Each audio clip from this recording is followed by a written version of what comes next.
नमस्कार, मैं डॉक्टर हर्षवर्धन पुरी में एक सीनियर कंसल्टेंट चेस्ट सर्जन व लंग ट्रांसप्लांट सर्जन हूँ मेदांता द मेडिसिटी गुरुग्राम से।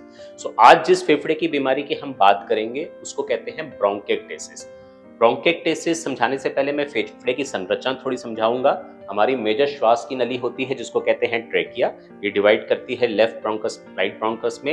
ये जो ब्रोंकस होते हैं आगे सेगमेंटल और सब सेगमेंटल ब्रोंकस में डिवाइड करते हैं और फिर बनाते हैं एल्वोलाई जहां पे सारा गैस एक्सचेंज होता है। तो ऐसे बनते हैं हमारे फेफड़े। इन एल्वोलाई का अगर कोई परमानेंट डैमेज हो जाए तो उस बीमारी को कहते हैं ब्रोंकिएक्टेसिस। ये 3 प्रकार की होती हैं, सिलेंड्रिकल, वेरिकोस और सिस्टिक ब्रोंकिएक्टेसिस, रेडियोलॉजिकल फाइंडिंग के ऊपर बेस करके। इसके पेशेंट हमारे पास कैसे प्रेजेंट करते हैं? मूलतः ये पेशेंट वो होते हैं जिनको एक कफ रहता है जो क्रॉनिकली रहता है। आप जितनी भी दवाइयां उनको देते हैं पर वो कफ कभी खत्म नहीं होता। कभी कभी इनको बलगम में बहुत ज्यादा बलगम आना, बदबूदार बलगम आना, बार बार इन्फेक्शन होना फेफड़े की, बार बार उनको वीजिंग होना, हर सीजन में सांस की परेशानी होना, कभी कभी बहुत फीवर होना और कभी कभी बलगम में खून आने की तरह भी ये लोग प्रेजेंट करते हैं हमारे पास। जब ये प्रेजेंट करते हैं तो हमें इन्हें डायग्नोस करने के लिए मूलतः 2 या 3 टेस्ट करने पड़ते हैं। पहला मेजर टेस्ट होता है CECT थोरैक्स, जिसमें कंट्रास्ट एनहांस सीटी करते हैं हम चेस्ट का। हम देखते हैं कौन सा एरिया इन्वॉल्व है, क्या वो सेगमेंट है, क्या सब सेगमेंट है, क्या पूरा लोब है, एक फेफड़ा है या क्या दोनों फेफड़े हैं, और उसके ऊपर बेस्ड होता है हमारा आगे का ट्रीटमेंट। दूसरी चीज हम देखते हैं कि टाइप क्या है इसका।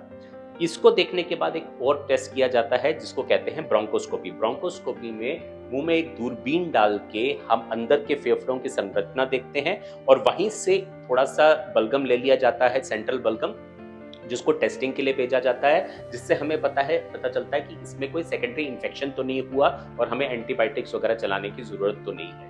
तीसरे टेस्ट होते हैं कुछ जेनेटिक बीमारियों को देखने के लिए, जिसको स्वेट क्लोराइड टेस्ट कहते हैं या जेनेटिक टेस्टिंग कहते हैं, जो मूलतः सिस्टिक फाइब्रोसिस के लिए की जाती है। कौन सी बीमारियां हैं जो ब्रोंकिएक्टेसिस करती हैं? तो बहुत सारी हैं, जैसे इंडिया में मोस्ट कॉमन ट्यूबरक्लोसिस है, फिर एक सिस्टिक फाइब्रोसिस करके आती है, फिर एक ABPA करके आती है जिसमें एस्परजिलोसिस हो जाता है फेफड़ों का। काफी बीमारियां हैं जो परमानेंट डैमेज करके ब्रोंकिएक्टेसिस जैसी बीमारी को जन्म देती है। इसका ट्रीटमेंट मूलतः कैसे होता है? तो ट्रीटमेंट 3 भागों में डिवाइडेड होता है। पहला भाग होता है पेशेंट को अच्छा एंटीबायोटिक देना, जो कीटाणु वहां ग्रो कर रहा है उसका, उसी से पेशेंट के सिम्टम्स काफी इंप्रूव हो जाते हैं। दूसरा होता है फिजियोथेरेपी करा के पोस्टरल ड्रेनेज कराना, ताकि ये जो बलगम बन रहा है ये कम हो जाए। और फिर तीसरा होता है, अगर इन सभी पद्धतियों से पेशेंट इंप्रूव ना कर रहा हो तो सर्जरी। अब सर्जरी क्या हो सकती है? अगर तो एक ही फेफड़े में ये सारी बीमारी है, चाहे वो छोटे से सेगमेंट में है, चाहे उसके लोब में है, चाहे पूरे लंग में है, तो इस सेगमेंट को निकालने से, इस लोब को निकालने से या इस लंग को निकालने से पेशेंट मूलतः ठीक हो जाता है।